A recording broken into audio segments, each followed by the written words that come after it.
Good noon to one and all. I, Sonali Tyagi, Assistant Professor, CPJ College, welcoming you all to the CPJ National Education Conclave 2025, which is purely on the theme of reimagining education, in which we are talking about innovation, policy and future skills for India. So today we are honoured with the presence of Sir Mr. Vishal R. Sharma, who is a life coach as well as NLP expert at GNI Solution.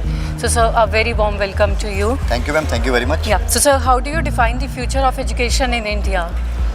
सबसे पहले तो मैं कहना चाहूँगा कि जो आपके organisation ने, आपके कॉलेज ने, इंस्टीट्यूट ने जो इवेंट ऑर्गेनाइज़ किया है, बहुत ही अच्छा एक इनिशिएटिव लिया है। जस्ट बिकॉज कि NEP आ तो गया है, बट उसके बारे में अवेयरनेस बहुत कम है। न्यू एजुकेशन पॉलिसी किस तरीके से गैप्स को कवर अप कर रहा है। हम जब स्कूल में हुआ करते थे तो उस समय क्या था कि आप हर बच्चे को एक ही चीज़ पढ़ाई जा रही है, रटाफिकेशन करके नंबर्स लेके आते हैं। जो मेन ऑब्जेक्टिव हुआ करता था वो होता था कि केवल हमारे को डिग्री या नंबर्स कैसे लेके आने हैं, क्योंकि एम्प्लॉयबिलिटी स्किल्स के अंदर काफ़ी बड़ा गैप रह जाता था। अगर बात करें कि अगर रियल लाइफ की अगर मैं बात करता हूँ तो knowledge, attitude, skills and habit, किसी भी रोल के अंदर ये चारों चीज़ बहुत इंपॉर्टेंट रोल प्ले करती हैं। अगर मैं नॉलेज लेके आ गया हूँ बट अगर मुझे स्किल सेट नहीं है उस अपनी फील्ड का, या मेरे को वो हैबिट्स नहीं है जो मेरे को एक अच्छा एंटरप्रेन्योर या एक अच्छा एम्प्लॉय बना सकती हैं, तो मैं अपनी लाइफ में फेल होने वाला हूँ। तो न्यू एजुकेशन पॉलिसी एटलीस्ट उस जो गैप है उसको कवर अप करती है और एक होलिस्टिक अप्रोच के साथ में पढ़ाना स्टार्ट किया है बच्चों को। Definitely. So sir, why it is important for industry and education to work together in today's world?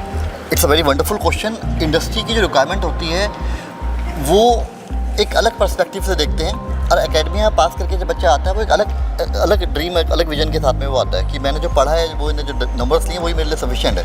जबकि इंडस्ट्री की जो रिक्वायरमेंट होती है उसमें उसकी एकेडमिक क्वालिफिकेशन के अलावा उसकी कम्युनिकेशन स्किल्स कैसी है, वो कैसे इंटरेक्ट करता है, कैसे वो स्ट्रेस को हैंडल करता है, बहुत सारे फैक्टर्स हैं जो रोल प्ले करते हैं। न्यू एजुकेशन पॉलिसी उन सब को कवर अप करने में एक तरीके से एक प्रयास है। तो मे बी आज नहीं होगा, लेकिन अगले कुछ सालों के बाद में एक जनरेशन ऐसी आएगी जो कि कैपेबल होगी, इनफ कैपेबल होगी कि रोल के साथ साथ वो मैच कर सकती है। So sir, do you think like CPJ is playing a very big role while initiating such events for young learners?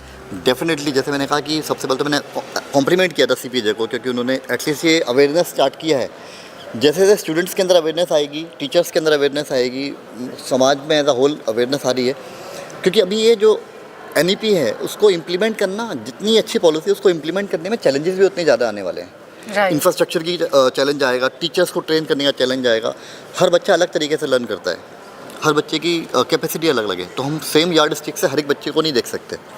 तो विजुअल, ऑडियो, कानेस्थेटिक 3 मोड होते हैं किसी भी व्यक्ति को सीखने समझने के लिए। केवल विजुअल और ऑडियो तरीके से अभी तक की हमारी एजुकेशन पॉलिसी चली आ रही थी, बट जो कानेस्थेटिक ऐड हुआ है, मीन्स एक्टिविटी बेस्ड लर्निंग अगर आप करते हैं तो एक्सपीरियंशियल लर्निंग ज़्यादा इंपॉर्टेंट रोल प्ले करता है। Right. So sir, what message would you like to convey to young learners? Young learners को मैं कहना चाहूँगा कि जो आप जिस चीज़ में आपको लगता है कि आप एक्सेल कर रहे हो, अपने उस स्किल सेट को और ज़्यादा आप एनहांस कीजिए, उसको और ज़्यादा होन कीजिए। केवल अभी जो सोशल मीडिया है, सोशल मीडिया पे हम लोग बहुत कुछ, एक वो दुधारी तलवार है एक तरीके से। आप उसमें टाइम वेस्ट भी कर सकते हैं और उसमें नया नया स्किल सेट भी सीख सकते हैं, अपने आप को प्रेजेंट कर सकते हैं सोसाइटी को। तो जितना हो सके अपने स्किल सेट को डेवलप कीजिए, क्योंकि जब आप रियल वर्ल्ड में आते हैं, कॉलेज स्कूल छोड़ करके जब आप रियल वर्ल्ड में आते हैं, अलग तरीके के चैलेंजेस फेस करने को मिलते हैं। उसके लिए अपने आप को तैयार कीजिए। तो यही मैं कहना चाहूँगा, future is yours, world is yours, go get it. Definitely sir, your words are very motivating for our young learners. So we sincerely want to thank you for your time, expertise and the value addition you are doing in this session. Thank you so much. Thank you very much. Thank you.